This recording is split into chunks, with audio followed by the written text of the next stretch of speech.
Buena, Buenas tardes a toda la gente que se ha vinculado hoy a este encuentro de maestros gestores de nuevos caminos, conversaciones virtuales de la Alianza de Maestros y Maestras Gestores de Nuevos Caminos. Nos da mucha alegría saludar a la Fundación Abril, a su equipo de trabajo, al compañero Oscar Olivera Foronda, que bueno, él se presentará en su momento. Lo mismo que al compañero Estefano y a Sonia. Hoy vamos a tener la oportunidad de conocer una linda experiencia que tiene pues esa característica fundamental de ir del movimiento a la propuesta.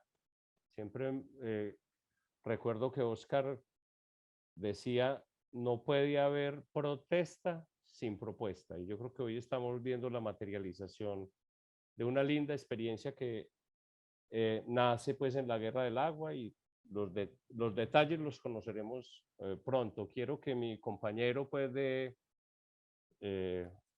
Hernando Mejía pegue un corto saludo y comenzamos porque yo creo que la experiencia y nuestra gente, nuestros hermanos bolivianos, la compañera Sonia, el compañero Estefano y Oscar, se presentan a sí mismos con esta experiencia maravillosa. Dale, Hernando, un saludito y comenzamos. Bueno, buena tarde para todas y todos. Gracias, Javier.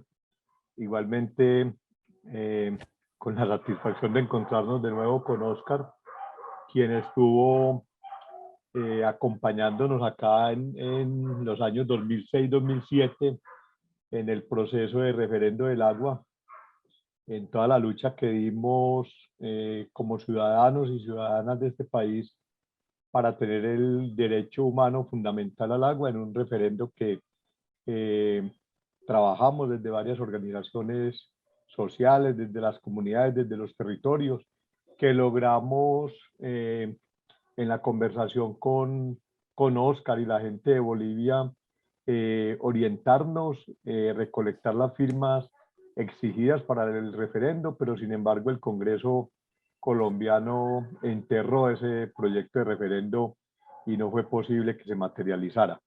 Entonces me alegra volver a ver a Oscar acá y me alegra encontrarnos en un espacio que nos pone en común y es el tema de la educación, el tema de la escuela, el tema de que chicos, chicas, niños, niñas se vuelvan sujetos políticos, sujetos de derecho desde una propuesta pedagógica y cuyo eje articulador en el caso de la Fundación Abril, en la cual jalona Oscar, el eje articulador es el agua.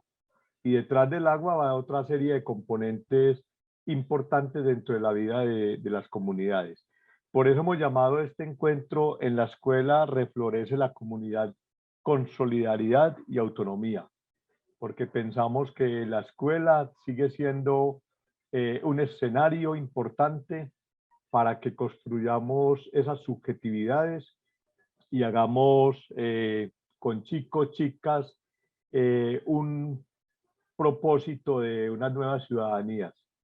Entonces no voy a echar carreta porque a quien invitamos es a Oscar y su equipo y creo que nos va a agradar a las personas que estamos acá escuchar esta hermosa experiencia y aprovecho para invitarles a que visiten la página de la Fundación Abril, ahí nos comentará Oscar, tiene unas publicaciones muy interesantes que creo que nos van a aportar demasiado. Entonces, Oscar, muchas gracias y al equipo de la Fundación Abril, muchas gracias por acompañarnos en este encuentro. Bienvenidos, bienvenidas y dale, Oscar, bien pueda.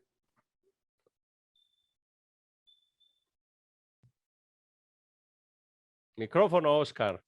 Enciende el micrófono, Oscar. Muy bien, ahora sí. Ahora sí, ahora sí. Ahora Bueno, sí. muy buenas tardes a todos y todas, hermanas, hermanos, allá en Colombia, nuestra querida Colombia, nuestra alegre Colombia. Igual una alegría verlo a Hernando. Hemos cambiado bastante en estos casi 12 años de visita allá, en ese maravilloso río Magdalena, con toda la gente en la ribera. Bueno, estamos 3 personas del equipo de la fundación acá, con Sonia Delgado, que es ingeniera agrónoma, Estefano Arquidiácono, que es un compañero que ya vive casi 14 años en Cochabamba y que prácticamente cambió el vino por la chicha y el espagueti por el silpancho cochabambino. Un hermano que nos ha acompañado todo este tiempo en nuestras dificultades, en nuestros logros, en nuestras esperanzas, en nuestros sueños y también en nuestras pesadillas, ¿no?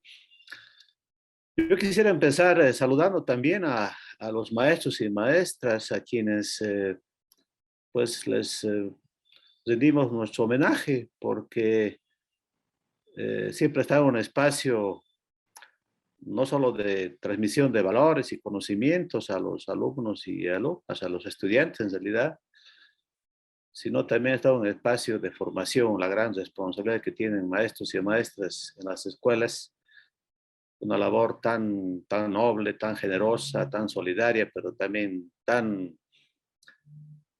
desprotegida y tan menospreciada, subestimada por los gobernantes. No nos importa lo que piensan los de arriba, lo importante es qué pensamos acá los de abajo.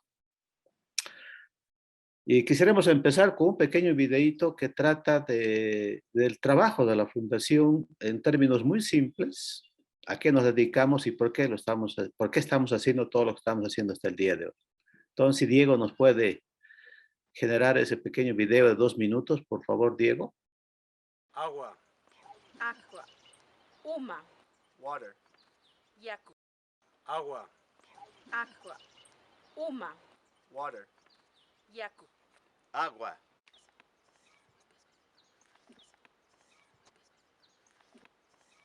En el año 2000, en la ciudad de Cochabamba, Bolivia, Hubo una lucha por la defensa del agua, el gobierno decidió privatizarla. transformando un derecho humano en un lujo. para el beneficio de una corporación. Pero a expensas de la población. En respuesta, la gente resistió, luchó y venció. La guerra del agua se convirtió en un ejemplo para el mundo. Aunque la guerra del agua haya terminado, todavía hay problemas de acceso, distribución y saneamiento. Aunque la guerra del agua haya terminado, La lucha sigue. Por eso estamos aquí. somos la Fundación Abril y estamos continuando la lucha por el agua.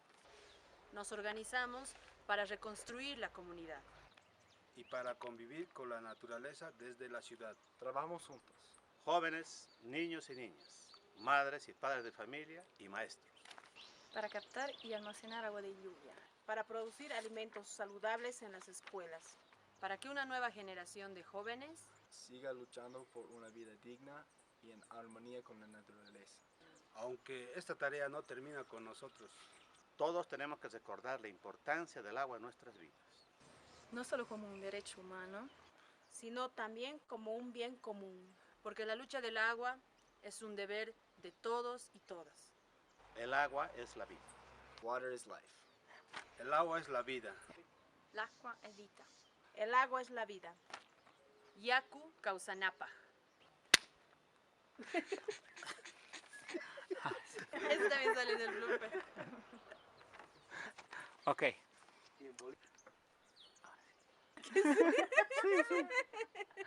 Pero ya, bien, está súper bien. Ya.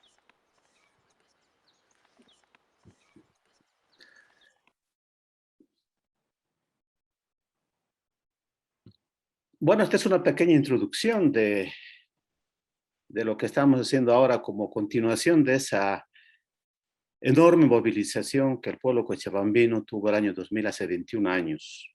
Una lucha que no solamente recuperó el agua de manos de las transnacionales que se habían apoderado en contubernio con el gobierno de aquel entonces, sino que además tuvo la capacidad de establecer un horizonte colectivo, yo diría no solo para Cochabamba, sino para Bolivia toda. La gente tuvo la capacidad no solamente de disputarle al poder quién define el destino y el disfrute de un bien común como el agua. cuando los poderosos decidieron seguir haciendo uso monopólico de las decisiones, como en todas partes del mundo, la gente dijo no. El agua es vida y sobre el agua es la gente la que tiene que decidir hacia dónde va y quién disfruta de ese regalo generoso de la Pachamama. Entonces, la guerra del agua tuvo dimensiones muy importantes. Muchas veces en algunas partes del mundo la guerra del agua se la conoce como una lucha por la recuperación de una empresa pública de distribución de agua. Y eso no es tan cierto. Es verdad que esa fue una parte de la lucha por el agua, pero la guerra del agua tuvo, reitero, una dimensión humana porque se lograron recuperar los valores que hoy el modelo económico neoliberal, esta globalización nos pretende quitar, ¿no? Y a imponer el individualismo, la competencia, el egoísmo, la desesperanza, la designación. Y la gente en las barricadas, en la guerra del agua, en las calles y en las comunidades, pues se recuperan esos valores tan importantes que están muy fuertemente arraigados en los corazones y en las mentes de nuestros pueblos, no solamente del pueblo boliviano. La guerra del agua tuvo una dimensión política porque tuvo un enorme significado político de decir qué significa la democracia. Democracia en términos simples significa quién decide, unos cuantos o el pueblo. Y la política se convirtió no solo en presentarnos cada 4 o 5 años para decidir por quién votamos y tras de quién vamos, sino la política se convirtió para ponernos de pie, mirarnos a los ojos y decir qué hacemos entre todas y todos para cambiar nuestra vida, nuestra cotidianidad, para avanzar a un mundo mejor. Eso fue lo que hicimos en la guerra del agua. Y la guerra del agua terminó con un modelo de despojo acá en Bolivia, no solamente de los bienes comunes, sino de un patrimonio material heredado de nuestras abuelas y nuestros abuelos de generaciones y generaciones, como ferrocarriles, aeropuertos, caminos, fábricas y todo aquello que minas, pozos de petróleo, territorios protegidos, todo aquello que nuestras abuelas y nuestros abuelos pues, construyeron con mucha laboriosidad y que la guerra del agua tuvo la capacidad con el impulso de la gente, la decisión de la gente, la energía de la gente y la pérdida del miedo de la gente de decir ya no más, despojo.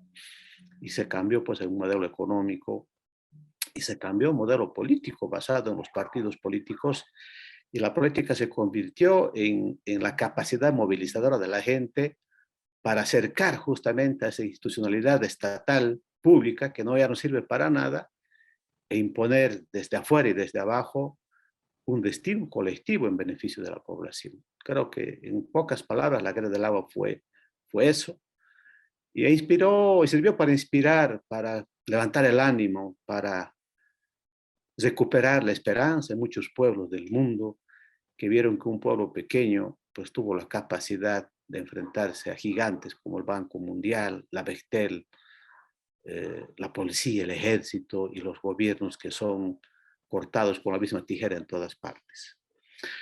Y por eso en esta pequeña presentación, cuando decimos que la guerra del agua continúa, es porque estos procesos no solamente ahora vienen de grandes corporaciones o del Banco Mundial, es a veces el propio Estado que pretende privatizar el agua, sobre pretexto de que es una responsabilidad estatal, pública, de dotar del agua a la población, cuando en los hechos el agua es un bien común que debe ser gestionado por la población y no gestionado simplemente por unos cuantos técnicos, políticos y a veces los propios sindicalistas en las empresas públicas del agua, ¿no? Entonces, nosotros tratamos de recoger, digo nosotros, un puñado de mujeres y de hombres decididos a continuar por el sendero que de manera muy clara definió la población. Quisimos tomar dos aspectos fundamentales. No, hágale tranquilo. Es que tengo que entrar a Julia contra una...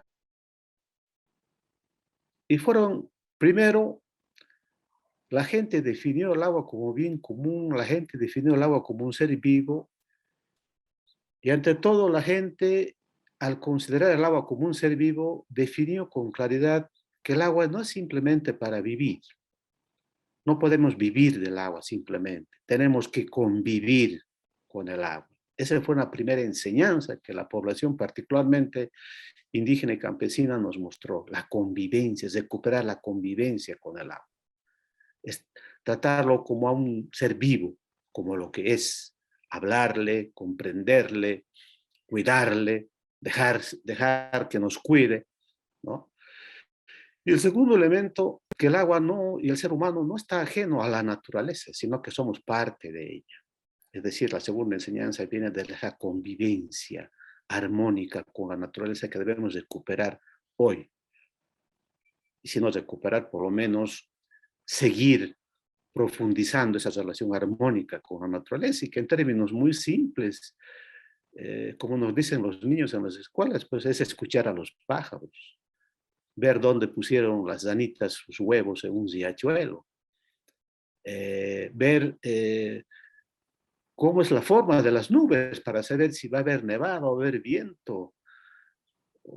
Es decir, cosas tan simples que ese lenguaje que nos señala la naturaleza lo hemos perdido y que tenemos que recuperarlo de a poco porque somos parte de la madre tierra. Es la madre tierra que nos acoge a todos los seres vivos y para nosotros desde la cosmovisión andina, incluimos al territorio que hoy se llama Colombia, pues es una visión donde todo lo que nos rodea tiene vida, nada está muerto, ¿no? Todo tiene vida, los ríos, las montañas, la tierra, las plantas, los animales.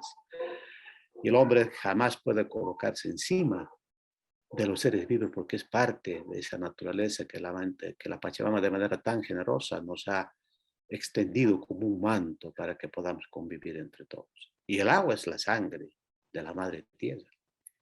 Esa sangre que como el cuerpo humano no puede ser desviada siquiera, porque la naturaleza ha determinado por dónde debe correr las venas en el cuerpo humano y por lo tanto por dónde debe correr las aguas en nuestros territorios, ¿no?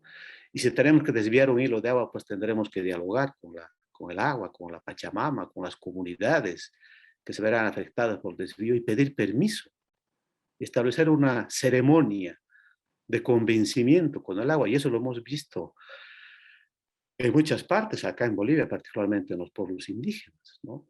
O cuando en algunas comunidades no llueve y comunidades donde sí llueve se van con el agua de su territorio para poder hacer pelear a sus aguas, pelear en el sentido de decir, a reconocerse el por qué no está lloviendo en una zona y hacerle cánticos al cielo para que llueva en esa zona. Y yo lo he visto, no lo estoy diciendo porque he leído en algún cuento, en algún libro, en alguna biblioteca, o que me lo ha contado alguien, lo he vivido en las comunidades aymaras, acá en La Paz, a 4.000 metros de altura.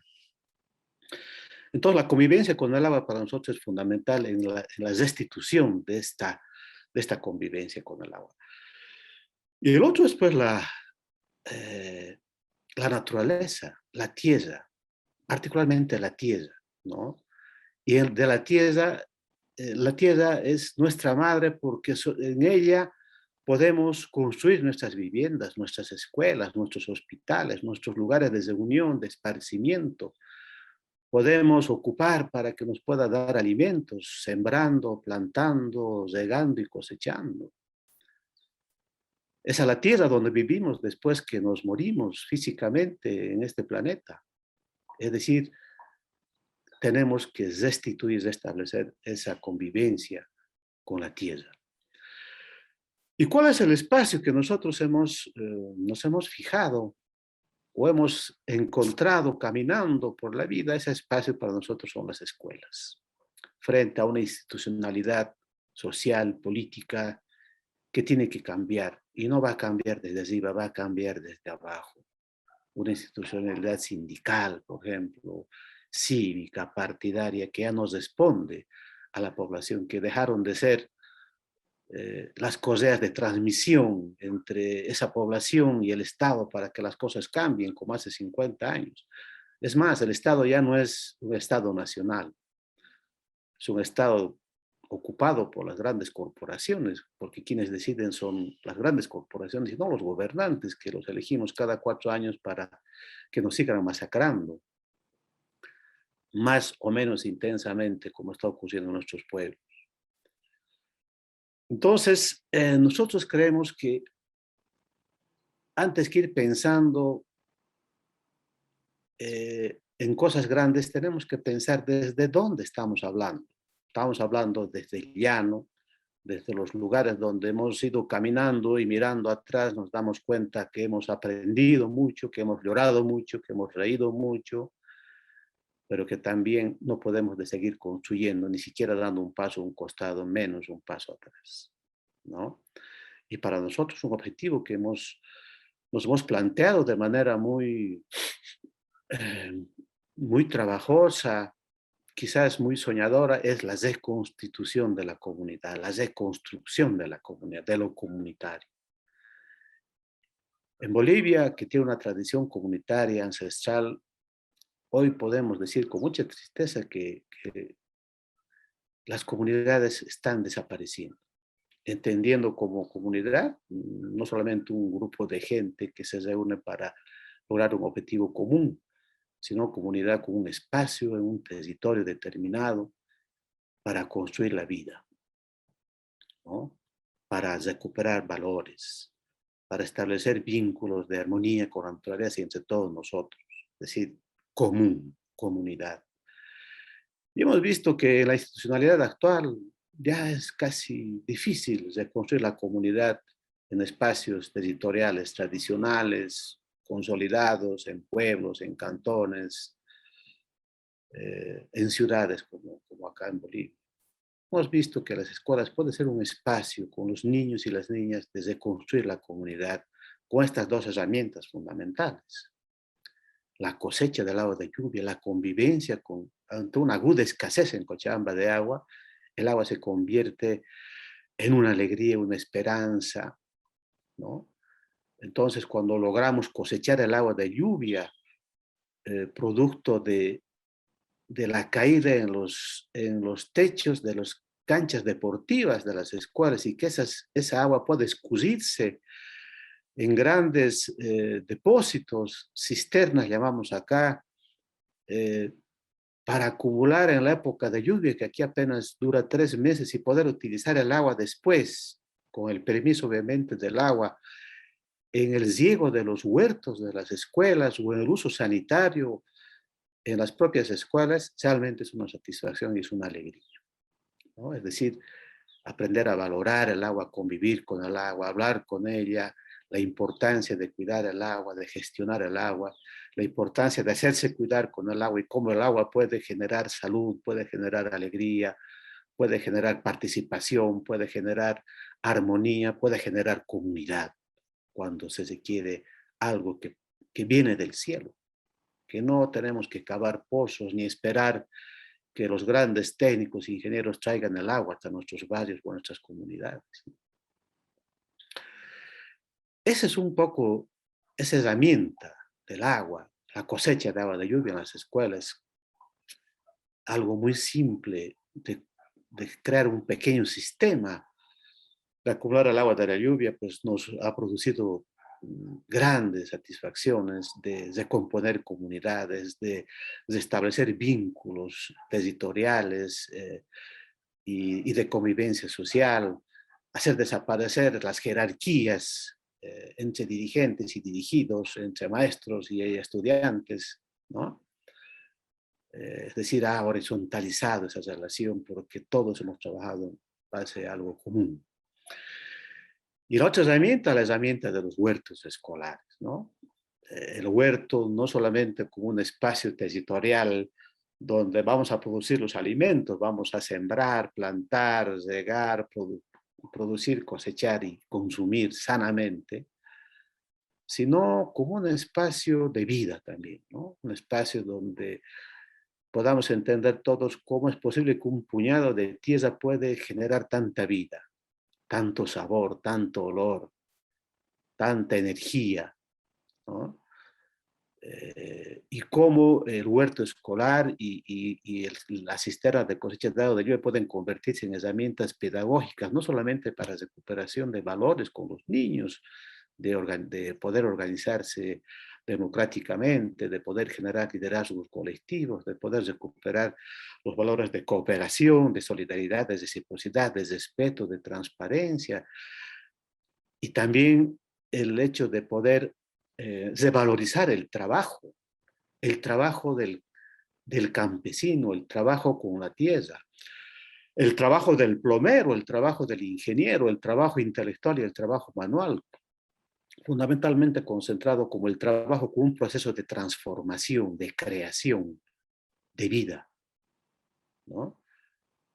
Y no pensar que el campesino que agarra su asadón tiene que mandar a su hijo para que agarre el lapicero o la máquina calculadora para ser un ingeniero, sino el trabajo en sí como tal, la recuperación también de la dignidad, de la identidad de la gente que trabaja en el campo y el valorar ese 7% que a nivel mundial mantiene en realidad la producción agrícola en el mundo con productos orgánicos. Es decir, estas dos herramientas, la cosecha de agua de lluvia y los huertos escolares, se convierten en herramientas poderosas para generar eso que estamos buscando en todas partes, construir la comunidad, con muchas dificultades, con muchas amarguras, pero más que todo con muchísimas alegrías y satisfacciones en el camino.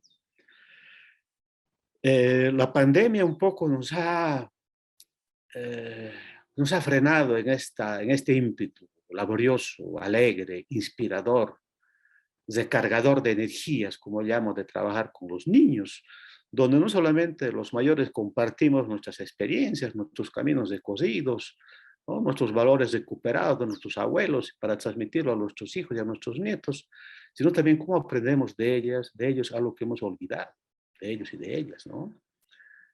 El hecho de que los adultos muchas veces dejamos de ser niños y los niños pues son alegres y creativos y los mayores muchas veces por la cotidianidad y la vorágine de la vida hemos dejado de ser alegres, hemos dejado de ser creativos, y volver donde ellos es cargarse otra vez de esa alegría y esa positividad y esa creatividad que los niños siempre tienen todo el tiempo.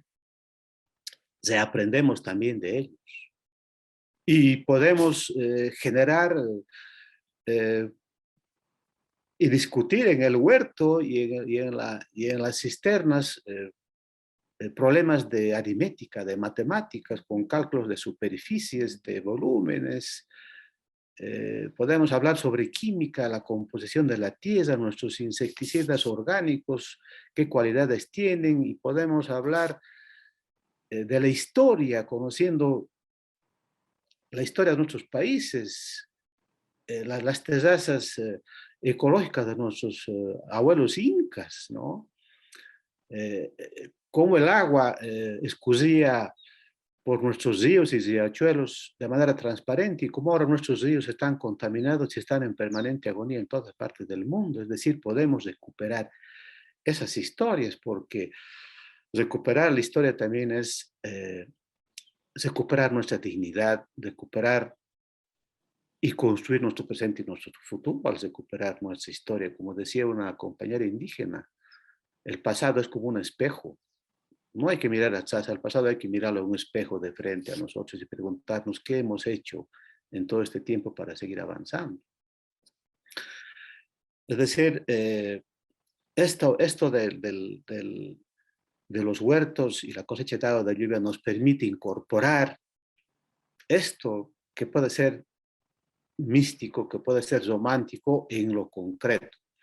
Hemos posibilitado en algunas escuelas el examen final de los niños, por ejemplo, en los huertos, con un pizarrón enorme donde los niños tenían que escribir la palabra lechuga, la palabra rábano, algo con lo que habían trabajado durante todo el año, y lo hacían con tanta alegría y con tanta seguridad, porque ellos estaban con la lechuga, con el rábano, con el maíz, con con el tomate, con el pimentón, con el calabacín, y cómo los chicos de la secundaria podían describir la composición química de la tierra, del suelo, y cómo los chicos podían calcular los volúmenes de tierra que había significado el remover para poder producir lechugas, y los niños de la primaria que podían sumar y multiplicar en función de las lechugas y las filas que habían plantado en su tiempo. Es decir, y quiero decirlo con absoluta sinceridad también, la mayor dificultad que tuvimos en estas experiencias fueron los maestros y las maestras, que decían: a nosotros nos han contratado aquí en Bolivia, nos han contratado para trabajar en aula, en un pizarrón con acrílico y marcador borrable, y no para trabajar bajo el sol con tierra. Pero la alegría y el proceso de los niños, la capacidad, cómo aceleraban su aprendizaje curricular en los huertos, motivó a los maestros y las maestras también a poner las manos en el agua y en la tierra, ¿no? Y cómo se logró incorporar de manera muy positiva en que los maestros y maestras en varias escuelas inclusive puedan puedan construir una currícula escolar que permita que los egresados en escuelas urbanas o periurbanas, bachilleres, salgan con el título de técnicos agroecológicos. Y lo estamos consiguiendo, lo estamos haciendo, ¿no? Pero al mismo tiempo, reitero, no es simplemente el objetivo de contenidos, de títulos, sino ese objetivo fundamental de construir espacios de gestión, de autonomía, de decisión propia de la gente, donde son los maestros, maestras, papás, mamás, estudiantes y directores que se reúnen para un fin común. Y cuando llega el agua del cielo, llena nuestras cisternas, la gente se organiza para distribuir el agua en los huertos, es decir, gestiona el agua. Ahí no viene un técnico de la empresa de agua, no viene el alcalde, no viene el ministro del agua para decidir dónde va el agua y quién disfruta del agua que hemos tenido la capacidad con nuestras propias manos de cosechar. Nosotros decidimos en estos espacios pequeños, y estos espacios pequeños son fundamentales para ir generando un proceso de entrenamiento, si vale el término, para ejercitar democracia, para ejercitar organización, para ejercitar solidaridad, reciprocidad, respeto, transparencia entre todos y todas, ¿no? Eso es lo que yo puedo decir. Me había anotado una serie de cosas, pero muchas veces la posibilidad de seguir soñando pues nos hace hablar sin tener que mirar el cuaderno. Yo terminaría diciendo, para dar paso a Estefano y Sonia, de que creo que esta experiencia boliviana, que además está siendo también ejercitada en otras partes del mundo, hemos leído mucho sobre lo que ocurre en Argentina, en Chile, con los huertos escolares, las escuelas agroecológicas, son todavía procesos invisibilizados que deben visibilizarse y que deben generar la posibilidad de seguir soñando y de seguir caminando para construir un mundo mejor. Yo lo dejaría por ahí para dar paso a Estefano y Sonia.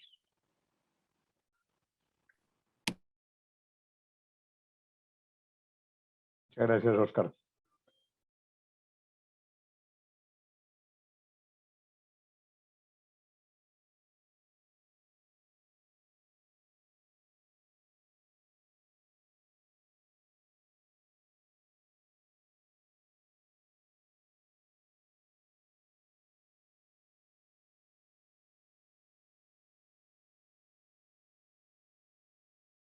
Bueno, buenas tardes. Teníamos un video de 10 minutos, pero capaz lo mostramos después y yo empiezo.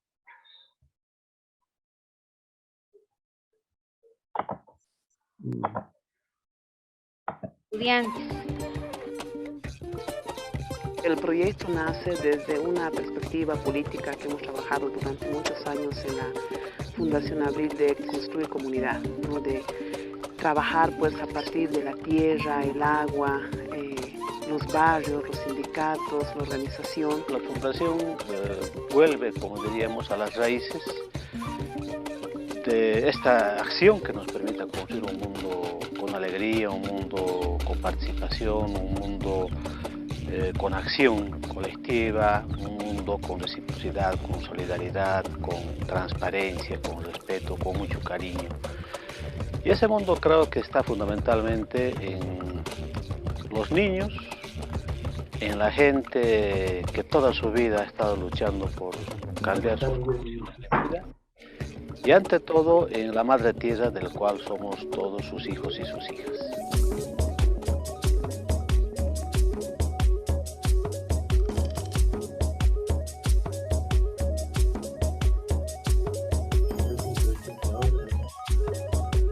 Un PCP es una herramienta de nexo entre la comunidad y la unidad educativa.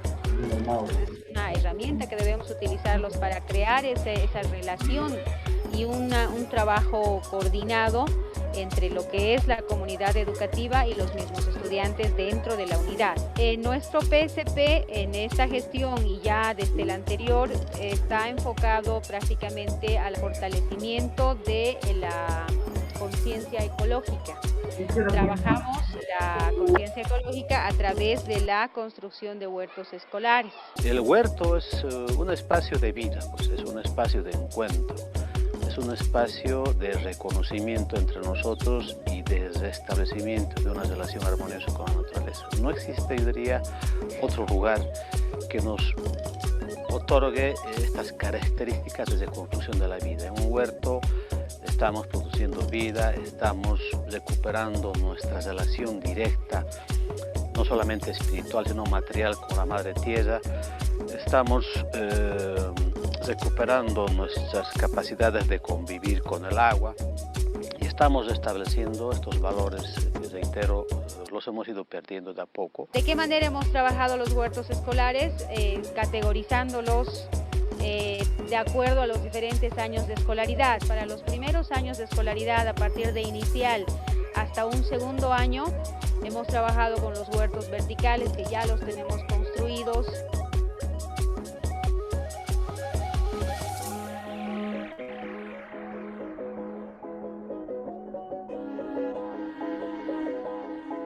Que es una técnica de agricultura urbana que utiliza bastante bien el espacio que tenemos reducido en la escuela. Entonces, en vez de que haya una planta, entran varias plantas en una sola hilera.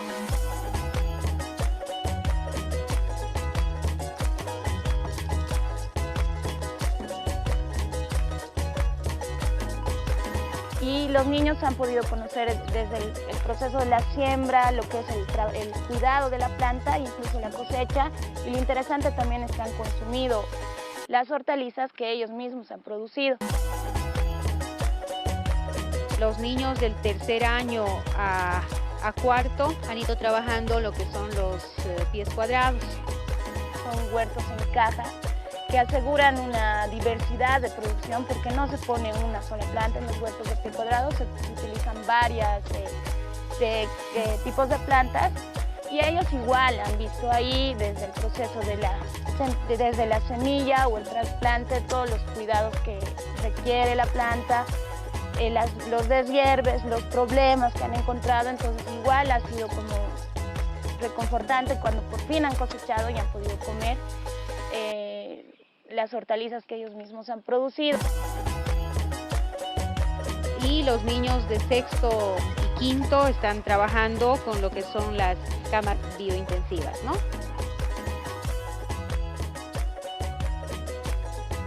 Una técnica un poco más compleja, utiliza un espacio más grande, se han cultivado hortalizas más rústicas, de ciclo más largo, y yo quiero recalcar que lo interesante ha sido que paulatinamente han ido mejorando las cosas y se han ido apropiando de los huertos las niñas, al punto de que ellos son los más interesados ahorita de que los huertos funcionen, los huertos sigan produciendo y cuándo van a trabajar en ellos.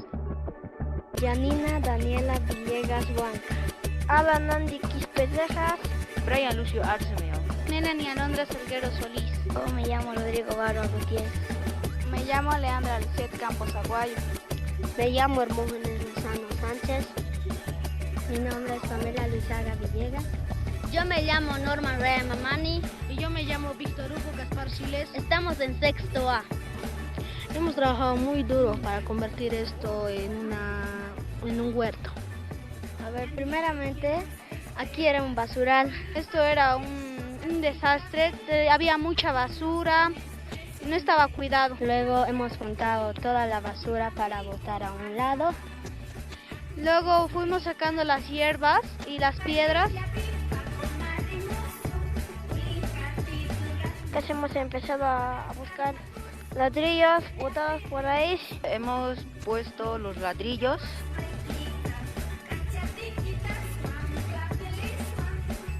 Hemos tomado después las medidas. Y hemos dividido para las camas, para plantar nuestras plantitas. Hemos cavado para remover la tierra bien para que se vuelva suave para plantar nuestras plantas. Empezar a remover y poner un poco de abono de la vaca. Hemos colocado semillas. Hemos regado y han salido las plantas.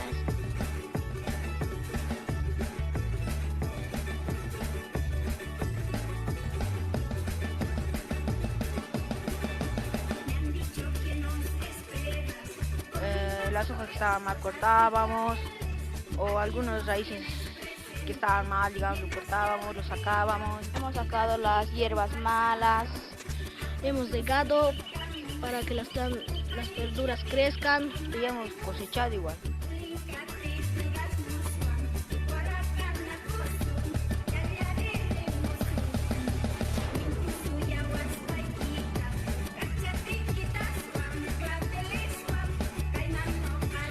Hemos hecho ensaladas. Luego hemos hecho ensaladas y nos las hemos comido.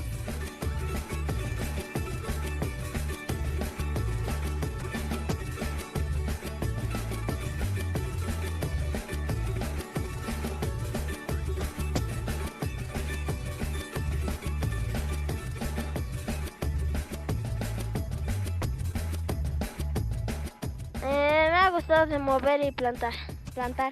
Cuando plantamos nos motiva a plantar más y cuidar nuestro ambiente. Trabajar en grupo y plantar y sembrar. Me ha gustado plantar las verduras, porque las verduras nos alimentan, nos nutren. Lo que más me ha gustado de lo que hemos hecho es regar las plantas, porque dan pena cuando mueren. Me gusta cuando las plantas crecen y les vemos producir.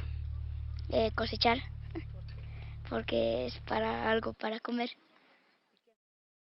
Entre otros de los logros está el cambio de metodología de los profesores. Ha cambiado la forma de ver, por ejemplo, los 4 momentos metodológicos que la Ley Educativa 070 nos propone. Han ido aplicándolo de acuerdo al trabajo del PSP. Han ido viendo qué es la práctica realmente. La práctica no era solamente darles un dibujo, hacerles hacer un dibujo en la clase, sino va más allá, es salir y hacer algo útil en la misma realidad. El detalle ha sido en el aula. ¿Cómo trabajamos esto exactamente, las materias? ¿Cómo organizamos? ¿Cómo damos una lección de matemática en función a un PSP? Nos hemos trabajado lo que es el perímetro, matemática, de ahí a elaborar textos, ¿no? En función a lo que ellos venían haciendo. Ciencias naturales, obviamente, artes plásticas, por ejemplo, nos tocaba hacer todo lo que es degradación de colores primarios, secundarios, y pintar todo lo que es esto del huerto, plasmar.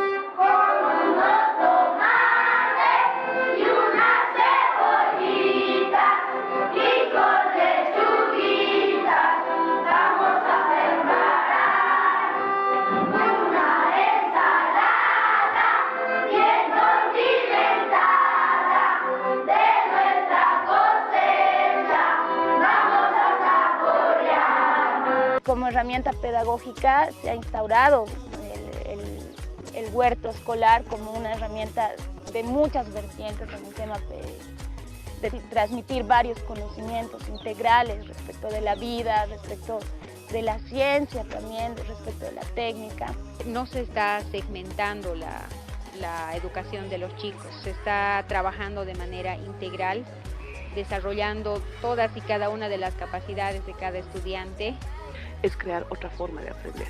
Entonces lo que hemos planteado desde este proyecto, también iniciando la forma de cómo cambiar como maestros y maestras nuestra perspectiva de la educación, entonces ese desafío de decir hay que desescolarizar la educación y de empezar a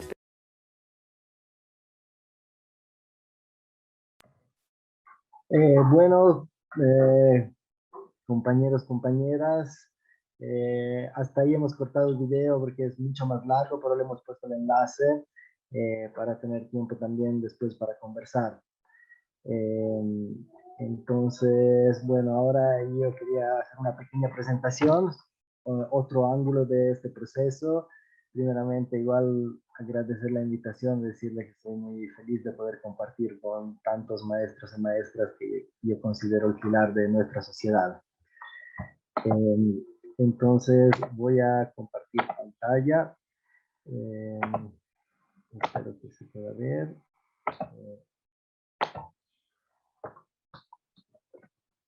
Ok. Yo quería hablarle de dos aspectos técnicos que son fundamentales por este proceso que estamos implementando con la Fundación Abril, que son la cisterna de agua y el huerto escolar, ¿no? Dos, si queremos, infraestructura que posibilitan estos procesos de aprendizaje, de reconstrucción de la comunidad, como nos explicó el Oscar. Antes quería mencionarle que en el esfuerzo de los últimos 5 años hemos logrado también articular 12 unidades educativas que aquí ven en este mapita, que se han sumado a este tipo de proceso, ¿no? Las 12 cuentan con la cosecha de agua de lluvia y muchas de ellas, de estas escuelas, también con el huerto escolar. Entonces, el huerto y esta cisterna de cosecha de agua de lluvia permiten esos procesos, pero un gran desafío que quería reflexionar con ustedes es sobre la sostenibilidad de estas intervenciones, es decir, la capacidad de entregar agua, hortaliza y un espacio pedagógico y de convivencia dentro de la escuela en el tiempo. Nosotros al principio teníamos una suposición, ¿no? Que con la participación de la comunidad educativa, que para nosotros son los estudiantes, los profesores y los padres de familia, que esta participación en la construcción de la cisterna del huerto conducían o pudieran conducir a la apropiación y la sostenibilidad de estas infraestructuras. Pero en la práctica hemos visto que esta participación es fundamental, pero no es suficiente, no otorga autónomamente la capacidad de estos espacios pedagógicos de resistir en el tiempo. Y de ahí nos hemos dado cuenta que tanto el huerto como la cisterna no son una simple infraestructura, sino que son sistemas que nosotros hemos definido sociotécnicos, ¿no? Son una articulación de una materialidad, una infraestructura con actores sociales, con prácticas, instancias organizativas, con prácticas culturales y mucho más. Entonces, para entender cómo puede funcionar un sistema técnico, nos hemos dirigido la mirada a un espacio autónomo, organizativo, comunitario, que conocíamos, que era el espacio de los sistemas comunitarios de agua, ¿no? De aquellos sistemas que en Bolivia, como sabemos que también en Colombia y en muchas otras partes del mundo, funcionan de manera autónoma y comunitaria para captar, distribuir y manejar el agua en las comunidades. Y hemos visto que estos sistemas, ¿no?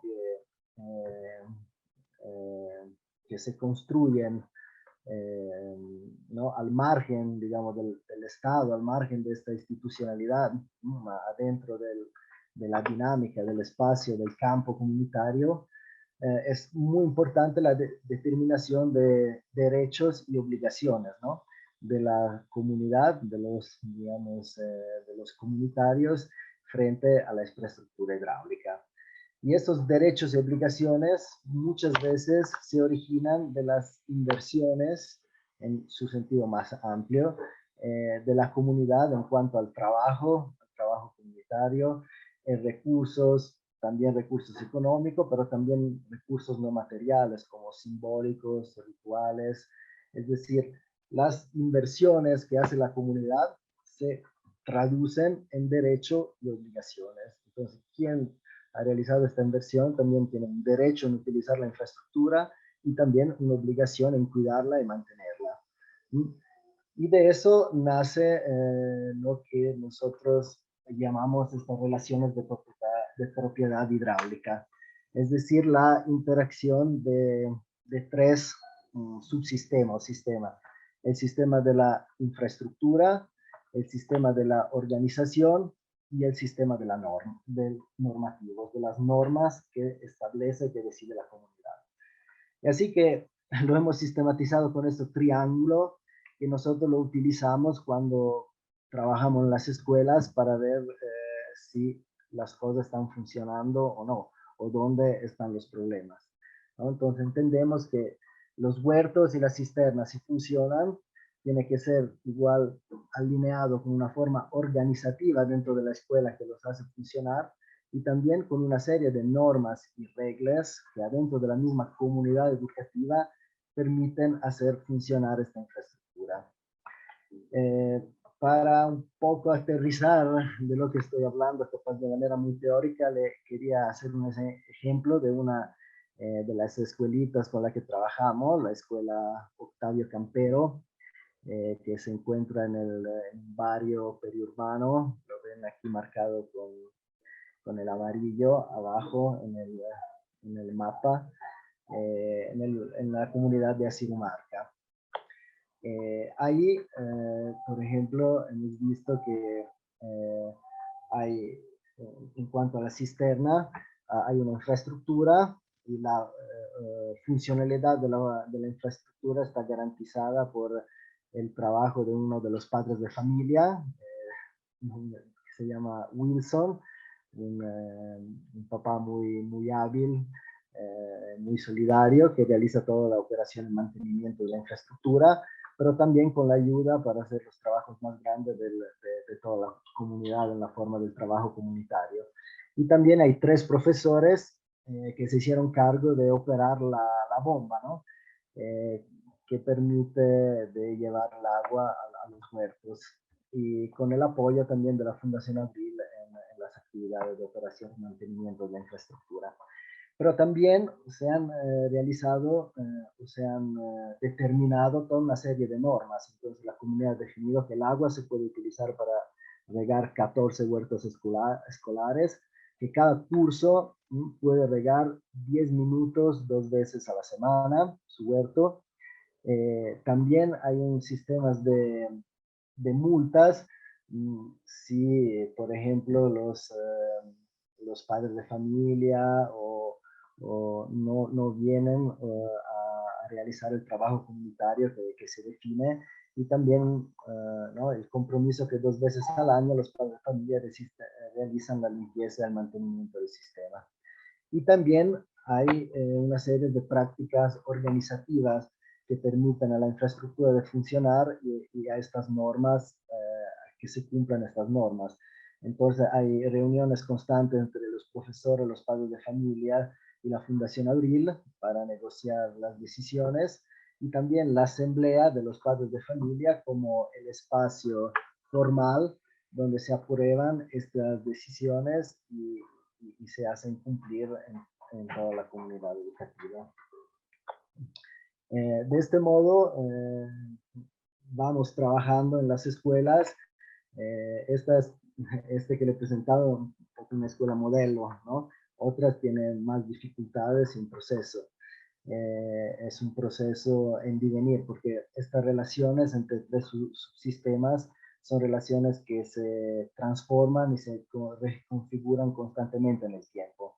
Entonces, por ejemplo, ahora con la pandemia, donde las escuelas han estado paralizadas durante mucho tiempo, seguramente al retomar las clases habrá que reorganizar toda la parte organizativa, normativa y la gestión de la infraestructura.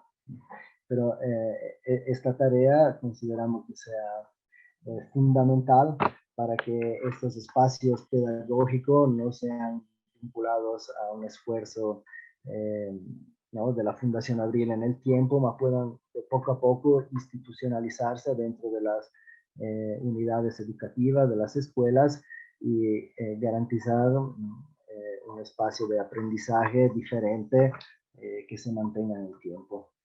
De ahí hemos, ¿no? entendido lo fundamental de lo técnico, cómo está vinculado con lo social y lo político.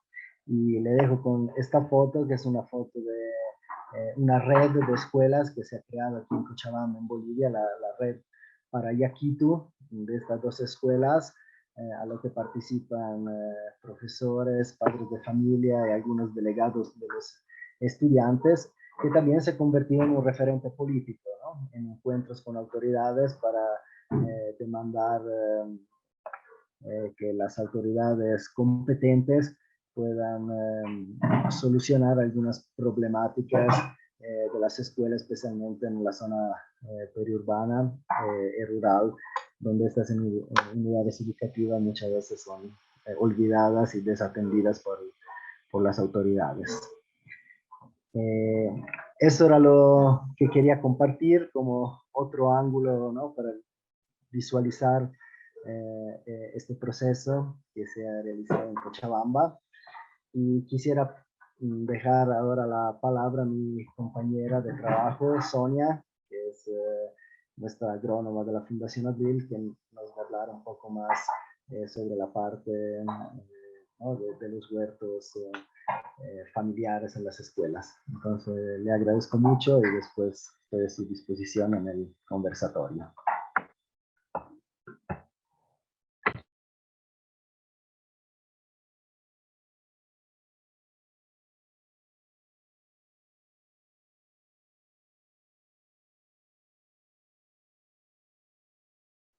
Sonia, tenés apagado el micrófono.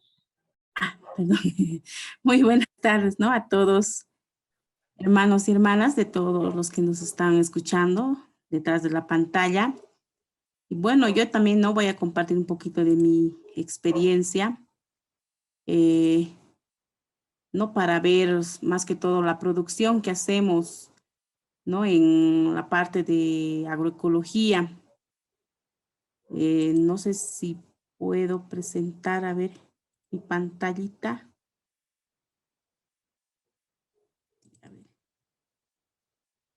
¿Se ve mi pantallita? Perdón. Sí, perfectamente. Ay, ya.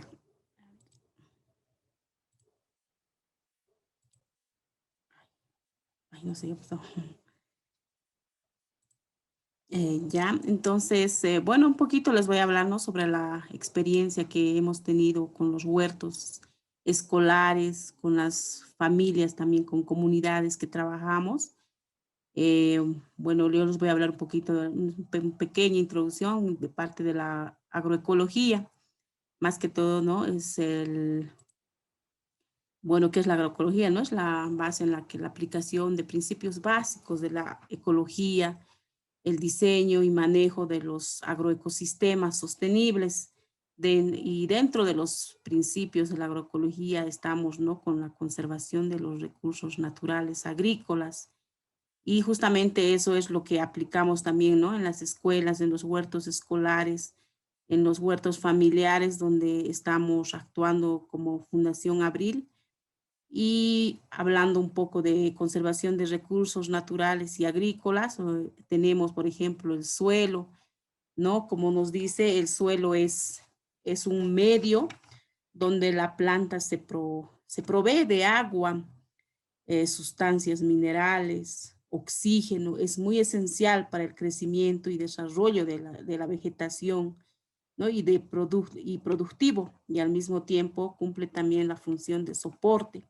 Pero también es igual, es como un animal, ¿no? El suelo es un organismo vivo, porque dentro del suelo existe vida de microorganismos, ¿no? Donde nos ayudan a la descomposición y también al suelo le hacen fértil, y así para que la planta vaya desarrollándose poco a poco, y así la planta, una vez desarrollada, nos da nuestra alimentación ¿no? Y nuestra alimentación saludable y al final también cuando cumple el ciclo la planta nos da nuestra semilla, ¿no? Y así vamos de ciclo en ciclo recolectando las plantas, semillas, alimentos y eso es lo que nos da, ¿no? Porque sin el suelo tampoco habría vida.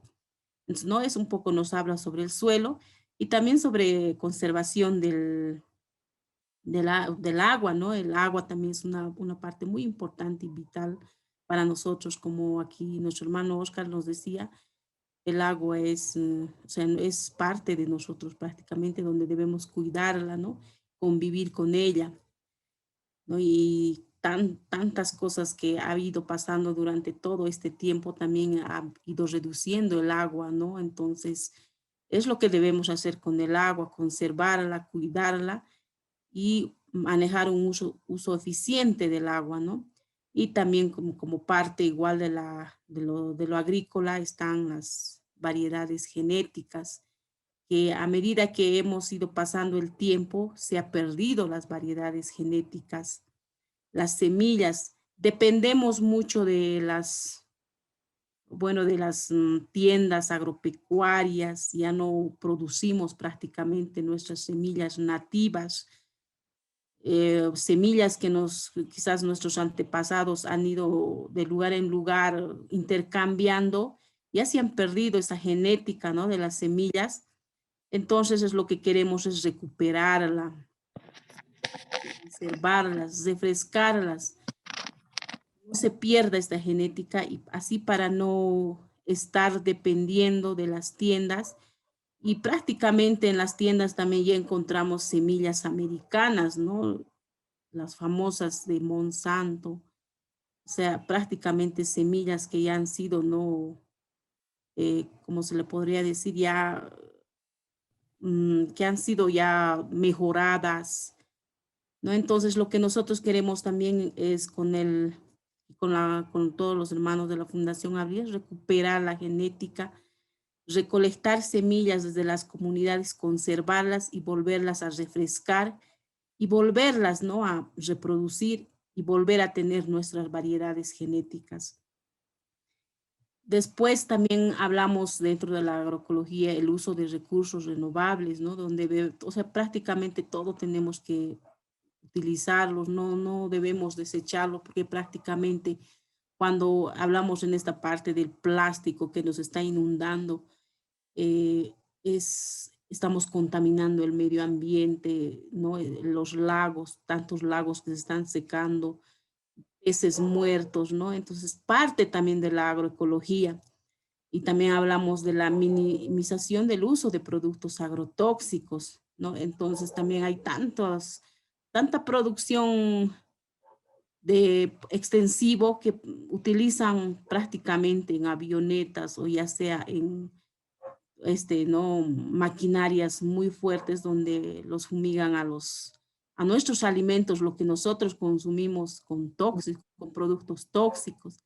Y hay maneras, ¿no? de minimizar estos productos tóxicos siempre, por ejemplo, en las escuelas, ¿no? Lo que nosotros utilizamos son productos que elaboramos nosotros mismos, por ejemplo, el biofertilizante foliar, ¿no? Más conocido como el biol, abonos bocachi, abonos, el compostaje que podemos hacerlo desde casa, ¿no? El estiércol es un animal que, claro, no tenemos todos, pero también se podría conseguir y haces tés, ¿no? Té de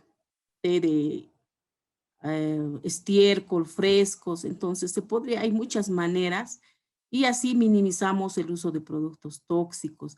Y eso es lo que estamos incentivando, ¿no? También en las escuelas, en las familias productoras, trabajando en comunidad, en muchos lugares que estamos nosotros trabajando. Entonces, y a veces también ya aplicar la rotación de cultivos, esta rotación de cultivos que también nos ayuda como repelentes, poner, ¿no? plantas ya que sean fuertes en olores, por ejemplo, las aromáticas, y que repelen, ¿no? Nos ayudan a que las plagas también un poco se ahuyenten, o poner trampas cromáticas que no perjudican a nuestro medio ambiente, ¿no? Entonces, con todas esas cosas, hay muchas cosas que se puede colaborar en la agroecología, ¿no? Es una parte. También es en el manejo adecuado de la biodiversidad en nuestro país, por ejemplo, y en los países hermanos también.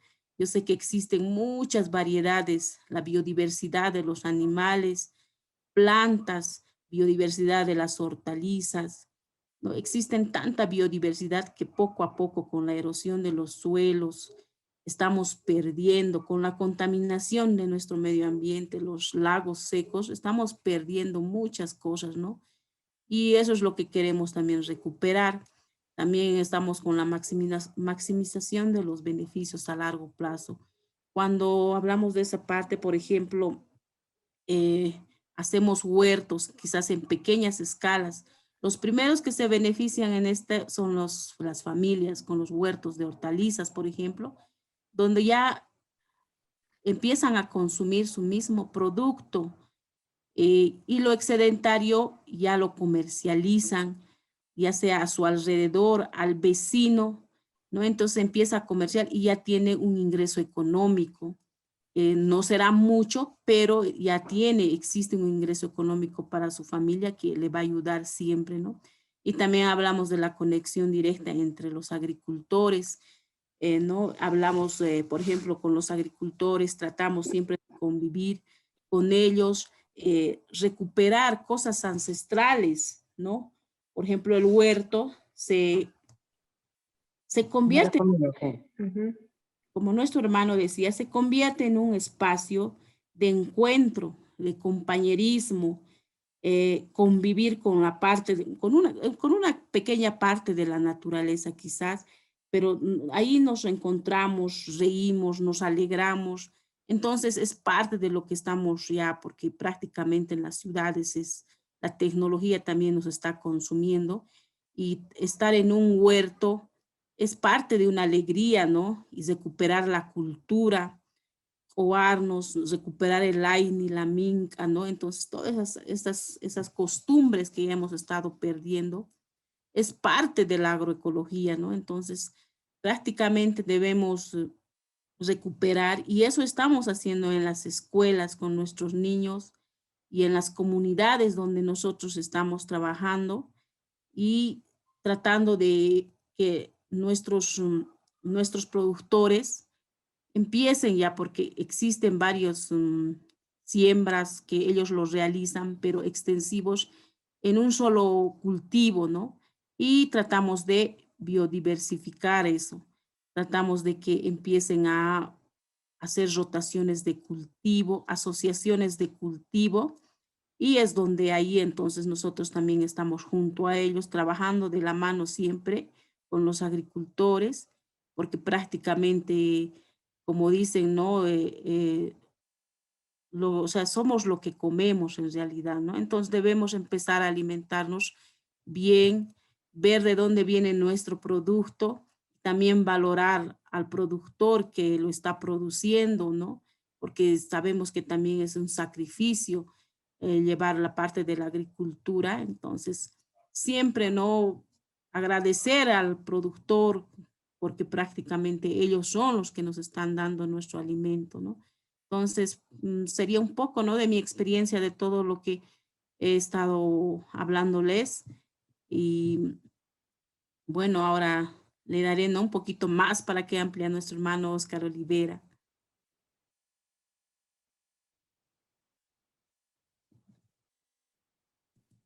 Sonia, muchas gracias por tu experiencia compartida. Muchas gracias. A ustedes por escuchar.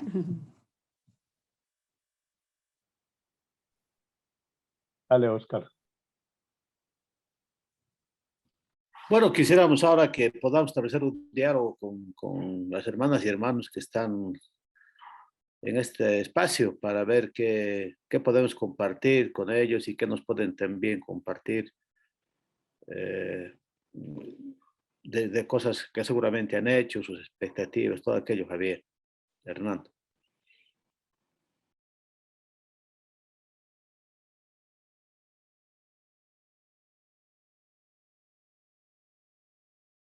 Bueno, yo quisiera rescatar algunos aspectos de los que plantean ustedes en la experiencia que de alguna manera creo que hay puntos comunes con algunas organizaciones e instituciones que ejercemos procesos educativos en el país también.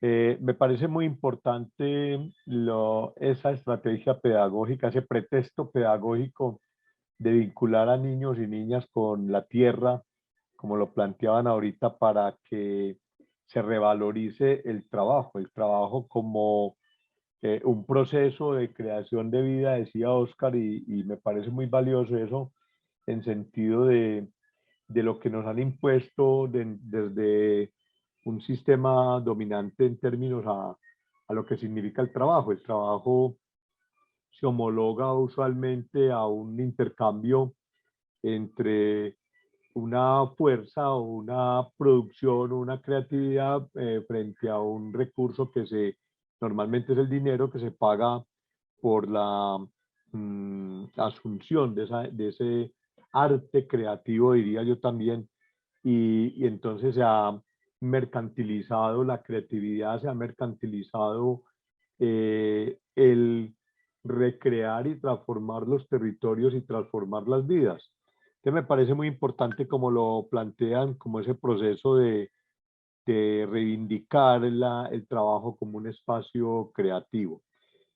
También el tema del vínculo de la comunidad, del vínculo de niños y niñas a una producción agrícola y a la cosecha del agua. Yo creo que es muy interesante ese ciclo, que normalmente miramos el ciclo del agua, pero no miramos ese ciclo agua-tierra. Y ese ciclo agua-tierra es el ciclo que posibilita la vida en este planeta. Entonces, normalmente, como en la escuela nos parcializan los conocimientos, los saberes, no articulamos toda la mirada biocéntrica y no articulamos incluso muchas veces de que somos parte de la naturaleza y hablamos de la naturaleza como algo externo, algo ajeno a los seres humanos. Me parece muy importante ese proceso educativo yo lo decía ahora al inicio, de volver a los niños, niñas, parte de esa vida de construcción y de rescate de las semillas. Me parece muy importante el rescate de las semillas ahora que andamos en estos procesos de globalización, entre comillas, que es más que la globalización que siempre ha existido. Los seres humanos nos movemos de un lado a otro, nos hemos movido de un lado a otro históricamente, pero el sistema nos ha impuesto una globalización extractivista donde unos pisotean a las demás personas, a las demás componentes del entorno natural para usufructuarlo de una manera mercantil. Entonces me parece muy interesante esa articulación de los niños, niñas como sujetos, componentes de la naturaleza, y también el hecho de que las comunidades, padres de familia, vecinos, vecinas, se vinculen al proceso de lectura de ese contexto, pero también de aprovechamiento de ese contexto o entorno natural que las escuelas y su ámbito que le rodea posibilitan. Me parece que hay un aprendizaje muy importante. Normalmente en la educación se habla de lo transversal, y finalmente lo transversal se va volviendo una imposición que no transversaliza. Aquí vemos cómo desde la propuesta educativa de la siembra y de la cosecha de agua y de la siembra de cultivos, el estudiante aplica conocimientos que adquiere dentro del proceso formativo, la matemática, la química, la física, la misma geografía, la lectura del territorio, la transformación del territorio.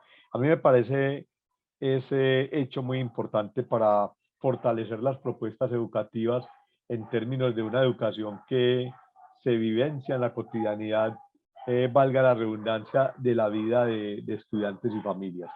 Lo planteo porque desde la propuesta educativa que la Ceiba desarrolla, hemos tratado de trabajar esos pretextos pedagógicos que vinculen a estudiantes con las cotidianidades de su vida y que el aprendizaje no se vuelva un aprendizaje mecánico, memorístico, sino que tiene una aplicabilidad permanente en la cotidianidad. Muchas gracias, Oscar, muchas gracias, Estefano, muchas gracias por compartir, Sonia, esta experiencia. No sé, Javier, o si Oscar quiere ampliar un poco, o alguien más de las personas que participan. Creo que Diego puede abrir micrófonos por si alguien pide la palabra y quiere intervenir.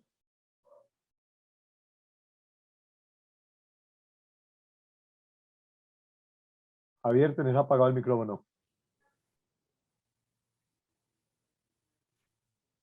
No sé si es apagado, creo que tienes como un inconveniente ahí de conexión porque el micrófono le aparece prendido. Ahí ya lo tiene, ya ahí se visualiza que está apagado. Javier, si vas a hablar, activa el micrófono. Hernando, comenzaba a dar la palabra a vos ahí. Bien pueda. Sí, pero no veo quién está pidiendo la palabra. Si quiere alguien de manera verbal la pide y puede intervenir mientras Javier resuelve ahí su situación. ¿Quién quiere pedir la palabra? ¿O se la toma?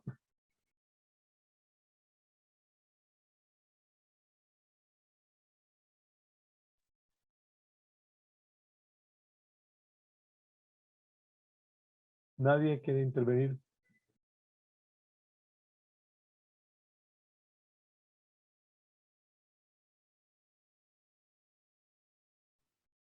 Bueno, yo quisiera entonces añadir, mientras alguien se anima, añadir el asunto del otro propósito que trabaja la Fundación Abril en términos de que la escuela se vuelva un escenario para reconstruir lo comunitario. Pero reconstruir lo comunitario desde la acción permanente de construcción de vida, no de lo comunitario como un simple espacio de encuentro para las actividades escolares netamente, sino la escuela como ese escenario donde la comunidad puede ir, hacer, transformar, proponer y volver a hacer y reflexionar sobre las cotidianidades. Me parece muy importante que la escuela se convierta en ese escenario de conversación de mono. Ahí está. Ahora sí, ya qué pena. entendido. No, yo no sé qué pasó. Bueno. Yo le decía a Oscar y a Hernando que parecíamos, que yo era de la generación predigital, además. Nos preparamos y... No, yo iba a decir una cosa. A mí me alegra mucho pues escuchar otra vez a Oscar y a Sonia y a Estefano. Y iba a decir que la Fundación Abril definitivamente hoy nos muestra también caminos como en el 2000 nos mostraron la Guerra del Agua, tantos caminos a los pueblos de América Latina. Sí, y yo siempre que les escucho me emociono y me sale agüita por los ojos de ver pues de ver cosas que le resuenan a uno. Por ejemplo, recuperar la historia es recuperar nuestra dignidad. Y yo ahí veo ciencias sociales, lo que llamaríamos en la escuela las ciencias sociales, pero esas ciencias sociales que producen pensamiento crítico. O esa otra cosa tan maravillosa de que a los maestros, después de vencer cierta reticencia, pusieron las manos en el agua y en la tierra. Eso me parece maravilloso. Y decir, por ejemplo, y llamar esta experiencia huertos para la vida y la alegría, me parece pues que muestra pues que el conocimiento también es provocar el deseo del aprender, el deseo del participar y que es una apuesta vital, integral, total. Entonces, no, mucha alegría de escucharles, ¿verdad? Y invitar a las maestras, como lo ha hecho Hernando, a que expresen sus emociones, sus preguntas, qué les suscita semejante experiencia tan maravillosa que hemos podido conocer hoy en boca, pues, y con el rostro de sus protagonistas. Hola, yo quisiera, si es posible, generar una preguntita. Claro, Andrés. Bueno, buenas tardes para todos y para todas. Agradeciendo mucho la posibilidad de estar en este espacio. Quiero volver sobre algo que Hernando mencionaba al final y que mencionó Oscar en medio de su intervención, y es esta relación que él identifica entre la escuela y la comunidad. Fundamentalmente porque en la intervención Oscar nos dice que la escuela, en vista de que se estaban perdiendo las comunidades que estaban territorializadas en algunos espacios, la escuela podía permitir esa reconstrucción del tejido que permitiría construir nuevamente una comunidad. Y quisiera como que pudiesen extender más esa relación que encuentran entre la escuela y la comunidad, justamente porque en la Alianza de Maestros y Maestras Gestores de Nuevos Caminos nos hemos venido cuestionando sobre esa relación que hay entre lo comunitario, la idea de comunidad y la escuela. Para poner un ejemplo, la escuela de la cual hago parte yo, que es el Colegio Soleira, pues tiene digamos, unos estudiantes de muy variados sectores. Pensando en esa relación que hacías, Oscar, entre la territorialidad y la comunidad, que me parece fundamental porque una comunidad se territorializa y el territorio da elementos simbólicos, permite tener representaciones sobre el mundo que son colectivas además y nos permite trabajar en pro de algo.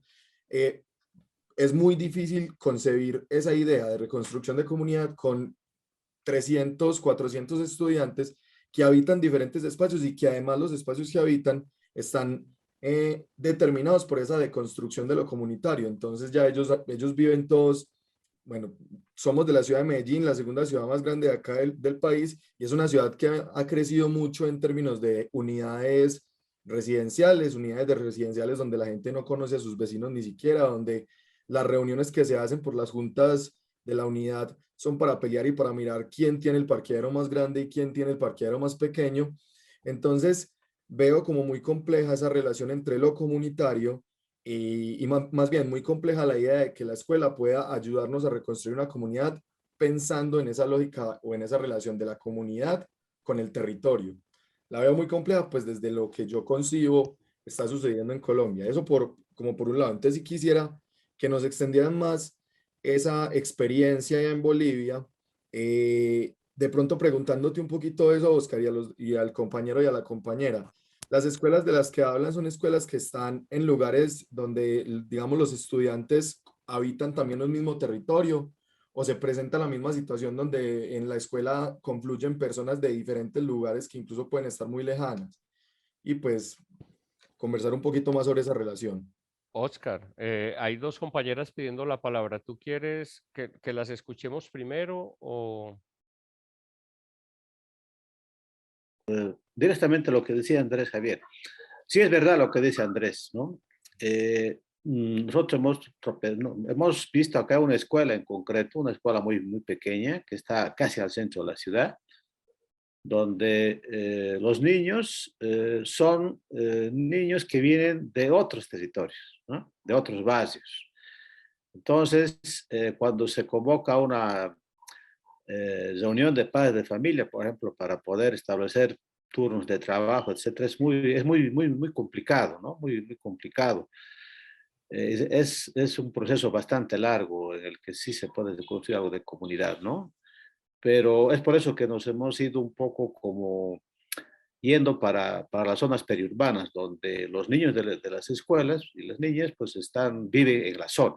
Ahí es más fácil, se conoce la gente, se habla todos los días, pueden fijar objetivos comunes porque tienen necesidades, padecimientos y esperanzas comunes también.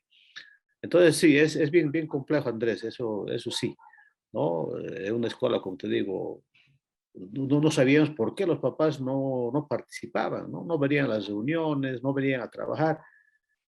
Hicimos una averiguación, pues, y los niños eran de barrios que estaban a 1 o 2 kilómetros, entonces no había esa integración territorial con la construcción de la comunidad. Eso es verdad y bueno, hay que seguir trabajando para ver qué formas podemos establecer de tal manera que esos espacios que no están íntimamente ligados al territorio donde está la escuela y los niños que asisten a la misma puedan ejercitarse, digamos, en función de lo que estamos pensando. Bueno, de alguna manera Oscar dio una idea de comunidad y no es que la escuela vaya a la comunidad, sino que la comunidad, lo comunitario, se mete a la escuela. Entonces, bueno, Amalia, tienes la palabra, Amalia Moncada y luego Isabel Salazar. Y pido la palabra luego, Javier, por favor. ¿Quién? Hernando. Ya. Gracias, Javier. Bueno, dichosa pues de escucharles. Como decía ahora Javier, de reconocer estos espacios tan bellos que están y que sobreviven y que se mantienen y que refuerzan pues todo esto que nos venimos preguntando hace mucho tiempo desde maestros y maestras gestores. Nosotros en Colombia tenemos toda la inquietud por esto que ustedes hacen, ¿cierto? Es como el territorio, la vida, cómo lograr esos procesos educativos que estén muy vinculados a la realidad de cada lugar en los que habitamos. La escuela cada vez se aparta más de la realidad, cada vez se aparta más de eso que nosotros deseamos como posible más adelante. Yo tengo una inquietud sobre todo con la educación de maestros, porque claro, la comunidad va a la escuela va a la comunidad. ¿Dónde formar estos maestros? Tú decías ahora que unos de los primeros que pusieron resistencia fueron los maestros. Las universidades forman maestros y están formando maestros para pensarse, como tú decías, no en el territorio, no tocando el agua ni la tierra, pero más tampoco tocando las realidades que los circundan, sino más bien encerrados en un salón donde esas realidades los toquen lo menos posible, ¿cierto? Es como seguir preparando para eso que no está tampoco, que no existe. Entonces, ¿cómo preparar esos maestros? ¿Cómo lograr tocar a esa comunidad que está tan cerca de los niños y niñas, tan cerca de los jóvenes? ¿Cómo hacerlo de manera pertinente para que pase algo en las escuelas que habitan estos niños?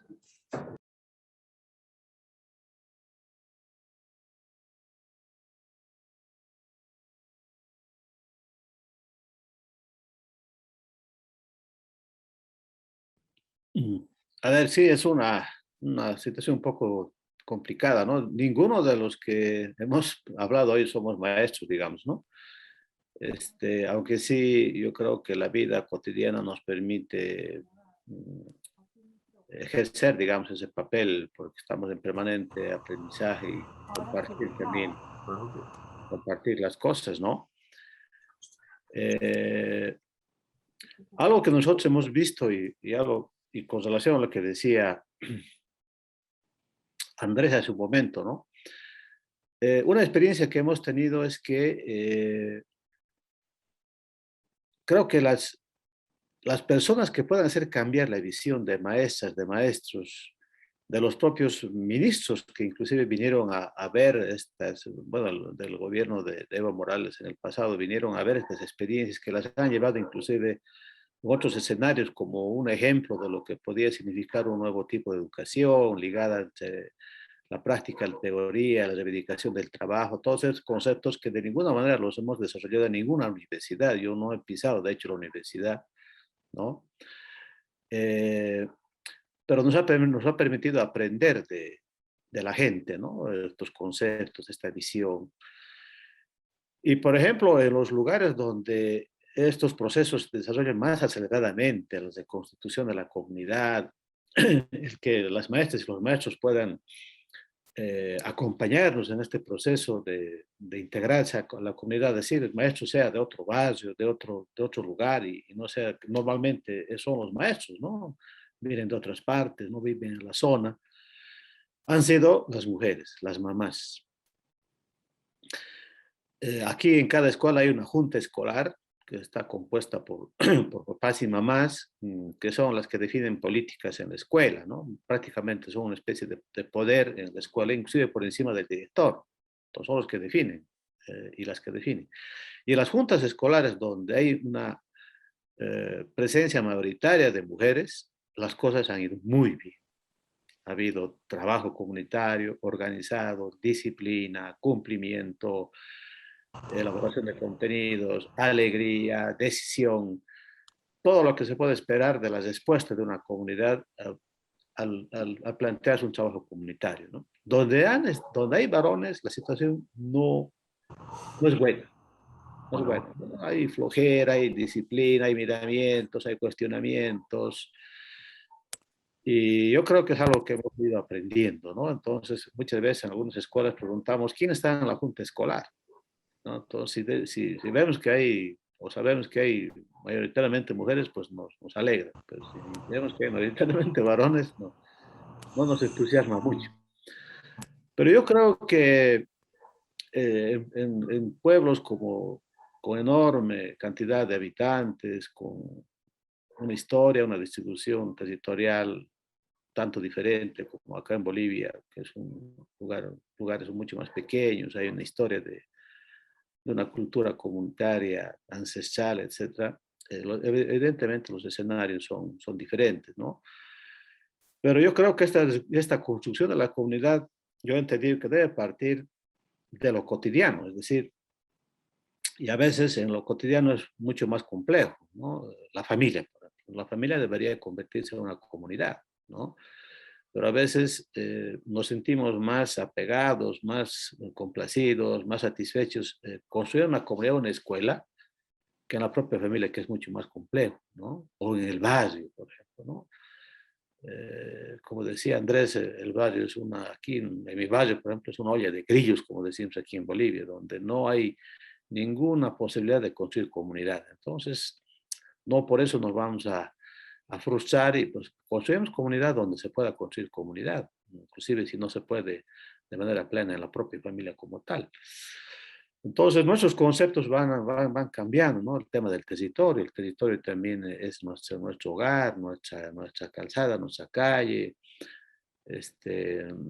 la fábrica donde trabajamos, la oficina donde estamos trabajando, la escuela, la universidad son territorios en los cuales tenemos que de una u otra manera ir construyendo comunidad con lo poco que haya, no necesariamente comunidad significa que todos estén inmersos en esta perspectiva. Si somos 4, si somos 5, pues ahí vamos, ¿no? Pero creo que plantea la hermana que habla último, es una respuesta que creo que tenemos que elaborarla entre todas y todos quienes estamos en este caminar, ¿no? Como quisiéramos que las universidades, una institucionalidad que es muy cuestionable también ahora, las universidades prácticamente ya no son el faro que en las épocas, bueno, por lo menos en mis épocas, la universidad era pues la luz donde podía salir alguna perspectiva de cambios sociales, ¿no? Las universidades siempre fueron eso, pero hoy las universidades son también espacios de mercancía, la educación se ha vuelto una mercancía, la docencia en las universidades se ha convertido en una mercancía, los títulos son una mercancía, es decir, todo lo ha convertido el capital en mercancía, ¿no? Y el agua, pues, también lo quiere ser, ¿no? Entonces creo que es una lucha ideológica, política, organizativa muy grande, pero yo creo que no debemos desanimarnos, compañeros, ¿no? Bueno, Isabel Salazar, por favor. Hola. Hola, Isabel. Sí, no, tranquilo. Bien, no voy a prender la cámara porque estoy desde el celular y lo quebré. Bueno, un saludo para Oscar, para Estefano, y me recuerdan el nombre Sonia. de la Sonia, y agradecerles muchísimo que hubiesen aceptado la invitación, que generosamente nos acompañaran hoy y nos acercaran elementos que yo creo que habrá que volver sobre ellos, porque siempre en los encuentros la idea también es quedarnos inquietos, con preguntas y generar la conversación. Pues yo quería agradecer mucho poderlos tener en este momento con nosotros. Pues el país actualmente, el nuestro, Colombia, vive un momento de mucha movilización y yo creo que es un momento de movilización precisamente como respuesta a muchos despojos, pues digamos lo más visible es el trabajo, pero también el acceso al disfrute pues, de las riquezas que tan generosamente nos ofrece nuestro territorio, que es vasto, diverso y realmente esa diversidad no se compara pues con ese acceso que tiene la mayoría de la población. Y para nosotros era esperanzador y quiero pues por eso refrendarlo en este agradecimiento que estuvieran aquí porque en ese, digámoslo, en estas movilizaciones que prende de todas maneras algo de la dignidad pues invisibilizada de nuestro pueblo o de nuestros pueblos. Queda la gran pregunta por la construcción de ese horizonte colectivo y eso era algo que nos inquietaba y que Oscar remarcaba muy bien en su presentación. Bueno, eso fue la guerra por el agua, poder entender que hay posibilidades de construir un horizonte colectivo y ver 20 años después que sigue la alegría y la construcción en algo tan importante como esa reconstrucción de lo comunitario, de la comunidad, que para nosotros pues también es muy importante como posibilidad, digámoslo, de sembrar esperanza. Yo diría que al cosechar agua y al cosechar en estas huertas escolares y familiares o digámoslo ya como a una escala más pequeña también se está cosechando pues esa posibilidad de horizonte colectivo. Entonces quería resaltar cosas para seguir con la inquietud. Pues, quería resaltar que ambas experiencias o la misma, no sé, la de cosecha de agua, recuperación de semillas, la cosecha de las huertas,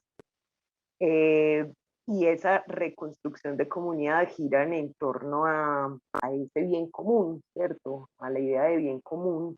Y pensaba que en términos políticos, pues cuando nos mostraba a Estefano el triangulito, está lo técnico, lo social y lo político, me parece que es muy importante entender que en esa reconstrucción de comunidad también hay una reconstrucción de democracia, pues desde quién decide, que era la pregunta que nos regalaba Estefano, o más bien como la pregunta de definición de democracia, bueno, ¿quién decide, cierto?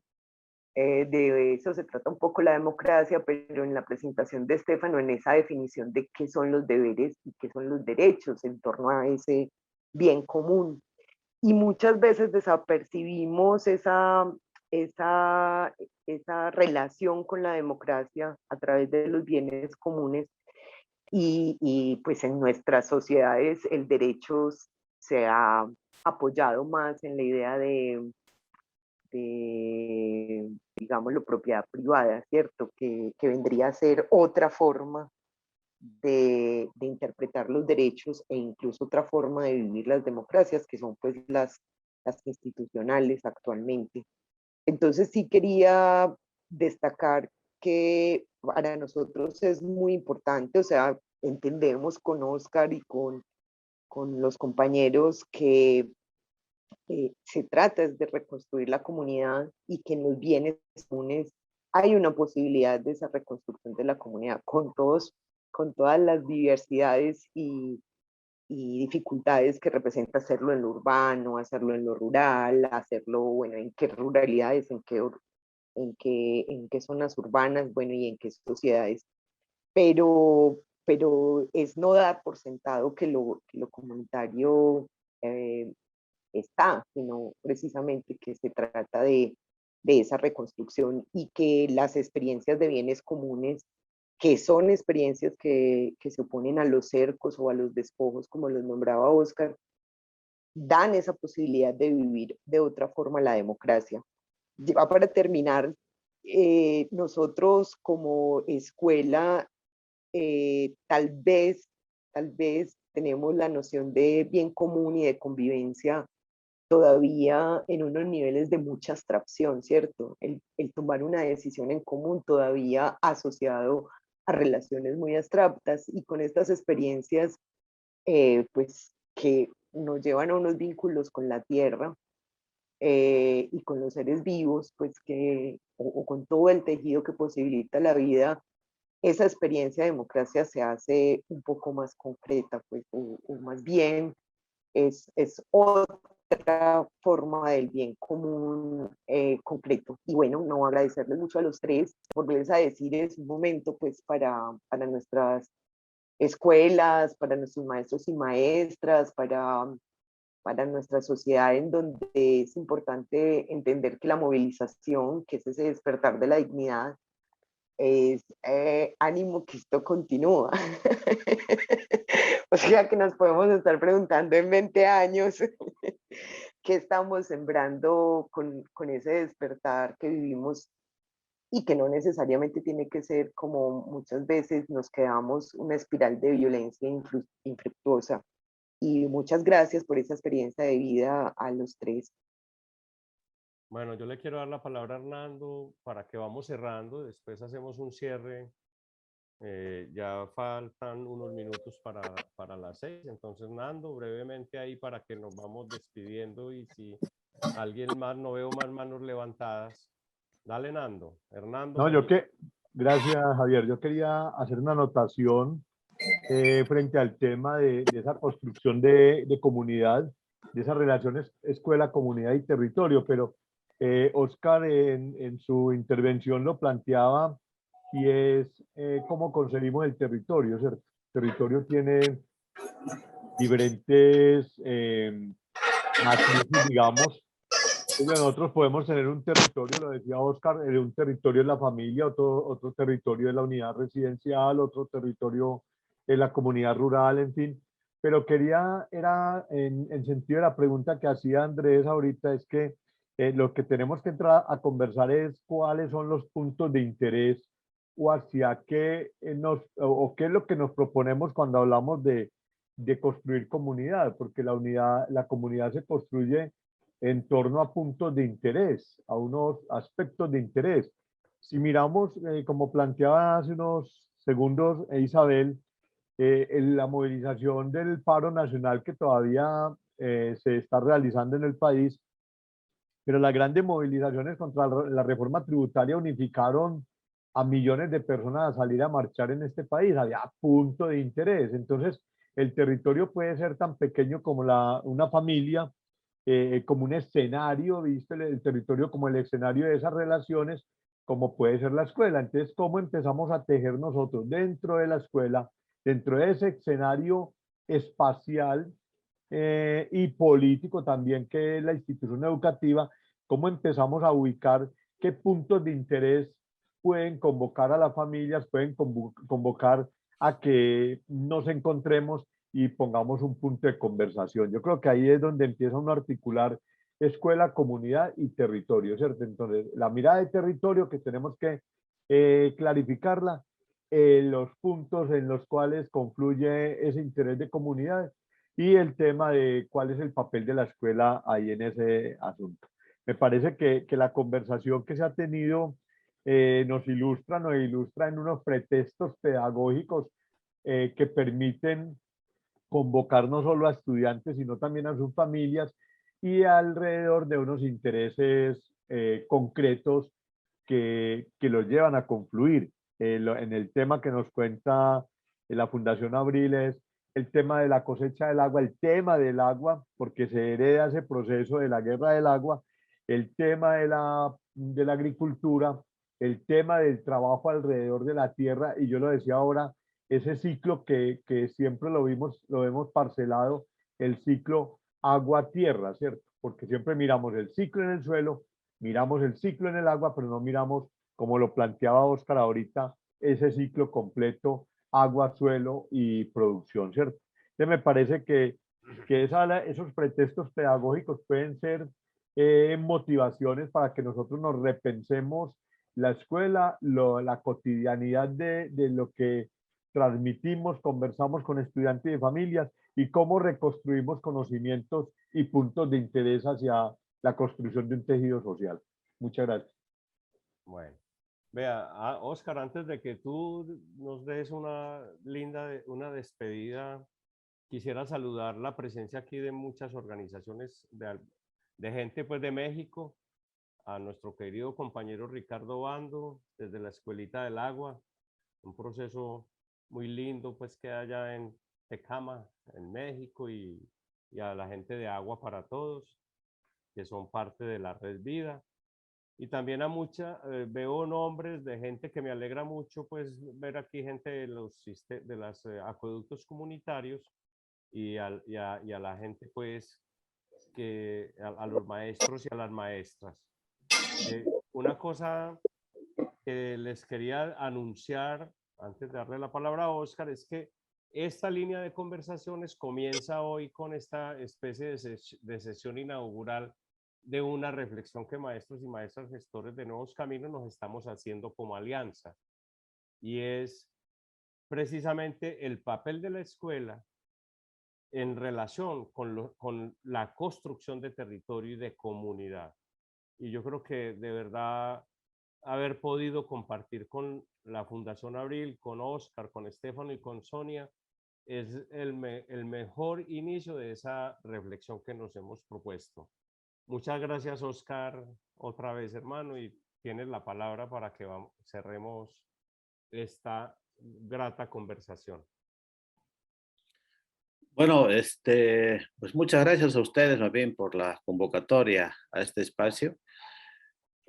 Como decía Hernando, yo creo que, y también lo decía Andrés, creo que el gran desafío ahora para nosotros es qué elementos comunes de manera colectiva podemos construir para reconstruir la comunidad, ¿no? O sea, yo creo que en cada territorio, en cada escenario va a ser diferente, ¿no? Aquí en Cochabamba es el agua, obviamente el agua por la escasez que tenemos ya de décadas de agua, y que pese a la guerra del agua no se han solucionado. Hay grandes conflictos por el agua en este momento en territorios rurales, inclusive hay confrontación de entre agricultores y pescadores, por ejemplo, aquí a 10 kilómetros de la ciudad. La situación se pone compleja, no solamente en Bolivia, en todas partes del mundo. Y creo que el agua tenemos que darle una significación. Yo creo que el agua puede unir a la gente, ¿no? Así haya una abundancia, así haya escasez, así haya una serie de cosas, porque agua está relacionado al poder, agua está relacionado a este modelo de destrucción o a un modelo de construcción. Agua es democracia, agua es comunidad, agua es articulación, agua es vida, agua es bien común, agua es un ser vivo. Entonces yo creo que el agua puede ser un elemento articulador, porque el momento que nos falta el agua, como aquí en Cochabamba, desde hace 60 años que yo vivo acá, y ha sido una escasez permanente, no solamente en la ciudad, sino también en el campo, es algo que nos obliga a pensar y repensar en las posibilidades de que el agua nos puede unir, nos puede aglutinar, nos puede articular y nos puede posibilitar una lucha realmente por la vida, porque el agua es vida, ¿no?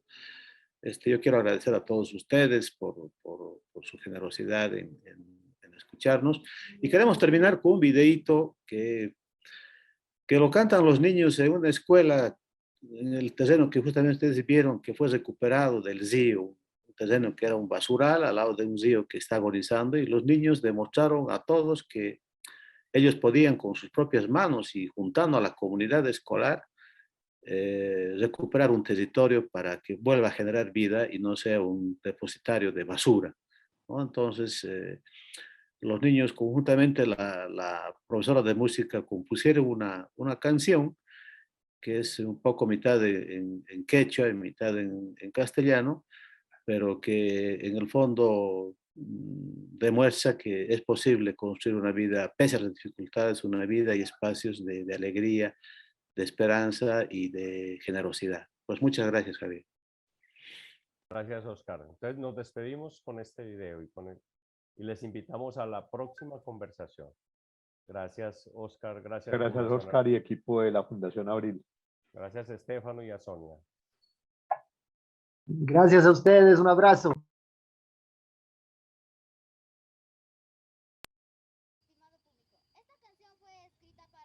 La conciencia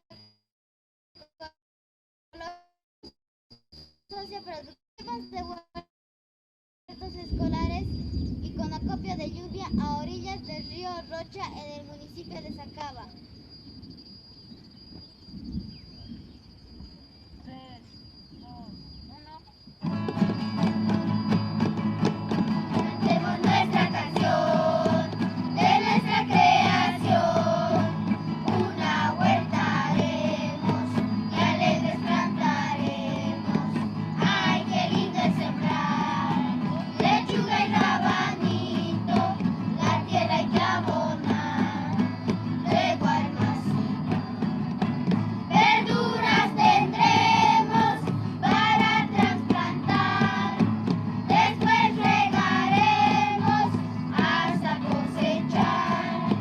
Verduras tendremos para trasplantar. Después regaremos hasta cosechar.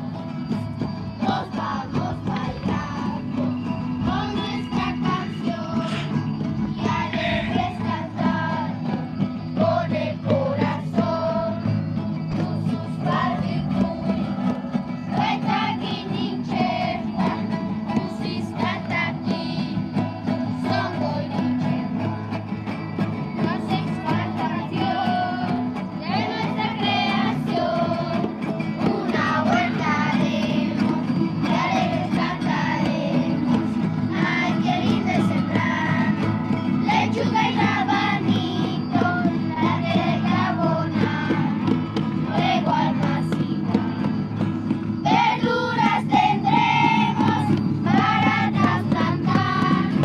Después regaremos hasta cosechar. Verduras tendremos para trasplantar. Después regaremos hasta cosechar. Nos vamos bailando con nuestra canción y alegres cantando con el corazón. Sus parricui, Aitaqui-nichefua, usis cataqui, son goynichefua. Usis parricui, Aitaqui-nichefua, usis cataqui, son goynichefua. Lai, lai, lai, lai, lai. Lai, lai, lai, lai, lai. Lai, lai, lai, lai, lai. Son goynichefua.